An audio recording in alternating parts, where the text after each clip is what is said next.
Cinema துறையில ரொம்பவே பிரபலமான ஒரு தயாரிப்பாளர்ல ஒருத்தவர் தான் ஐஷரி கணேஷ் அவர்கள். அவருடைய மகள் திருமணத்திற்கு ஏகப்பட்ட பிரபலங்கள் வந்திருந்தாங்க.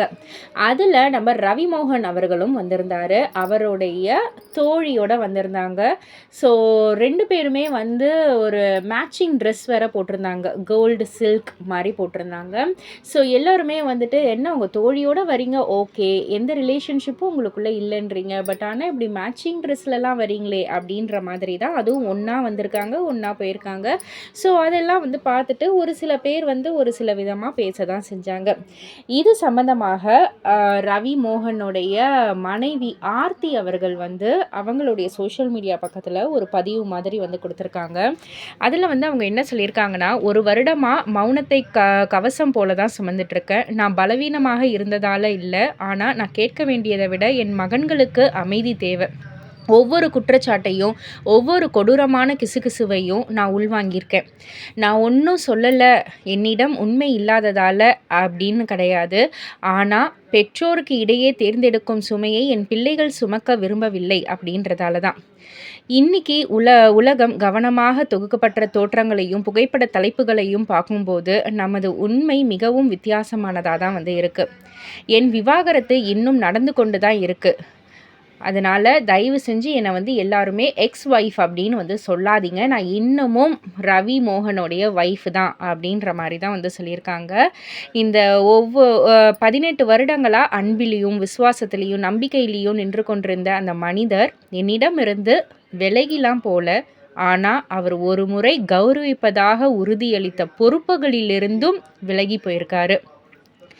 என்னுடைய குழந்தைங்களுக்காக நான் இப்போ வந்து பேசுகிறேன். ஏன்னா, என்னுடைய குழந்தைங்க வந்து ஒன்று 10 வயசு, இன்னொன்று 14 வயசு குழந்தைகள் தான். அவங்களுக்கு வந்துட்டு எல்லாமே வந்து இப்போ புரியிற ஸ்டேஜில் தான் இருக்காங்க. ஒவ்வொரு வாட்டியும் வந்து பதிலளிக்கப்படாத ஒவ்வொரு அழைப்பா இருக்கட்டும், இல்ல ரத்து செய்யப்பட்ட ஒவ்வொரு சந்திப்பா இருக்கட்டும், இது எல்லாமே வந்து ஒரு மிகப்பெரிய காயங்களா தான் வந்து இருக்கு.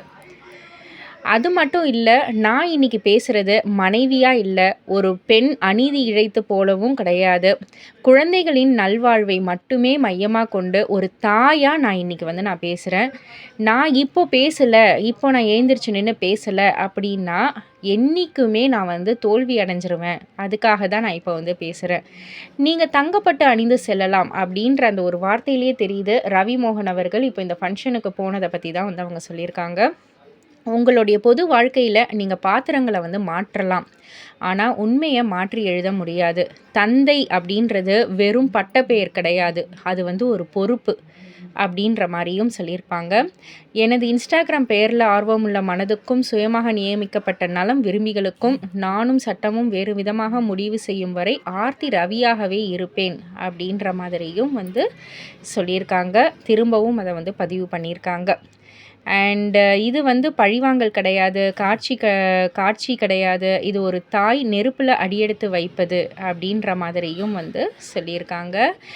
அது மட்டும் இல்ல, அவங்க வந்து இன்னமும் வந்து முயற்சி செய்கிறாங்க அப்படின்னா, அது வந்து அப்பான்னு கூப்பிடுற அந்த 2 மகன்களுக்காக மட்டுமே அப்படின்ற மாதிரியும் சொல்லியிருக்காங்க. அதனால் இது என் குழந்தைங்களுக்காக நான் ஒருபோதும் பின்வாங்க மாட்டேன். கேஸ் நடந்துக்கிட்டு இருக்கு. நான் இன்னமும் மோகனுடைய ஒய்ஃப் ஆர்த்தி தான் அப்படின்ற மாதிரி, அதாவது ரவி மோகனுடைய ஒய்ஃப் ஆர்த்தி தான் அப்படின்ற மாதிரி வந்து சொல்லியிருக்காங்க.